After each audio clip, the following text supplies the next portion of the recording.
Okay, so let's try this one together. After reading The Day the Crayons Quit by Drew Daywalt, study the text by answering the following questions. 1.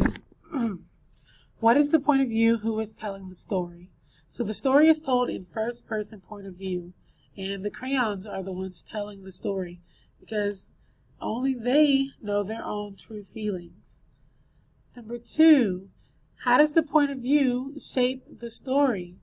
So the author started the story in third person point of view with an outside narrator, and then each crayon started telling their point of view.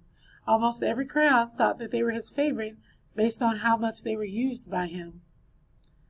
Number 3, why did the author choose this point of view? So I think that the author chose this point of view to show the personal feelings of each crayon.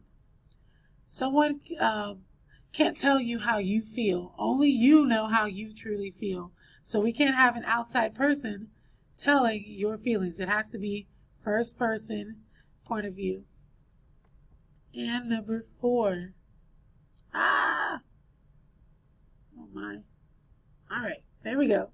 Number 4. How would the story be different if it was told in a different point of view? So if the boy, Duncan, would have been the one telling the entire story, we wouldn't know how the crayons truly felt. Because again, only you know how you truly feel. No one else can narrate your personal life story. So same here.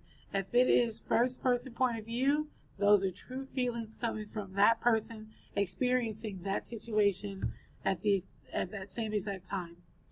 If it's third person point of view, then we have somebody on the outside looking in, and they're telling based on what they see. And that doesn't always 100% of the time connect to the exact feelings of that character.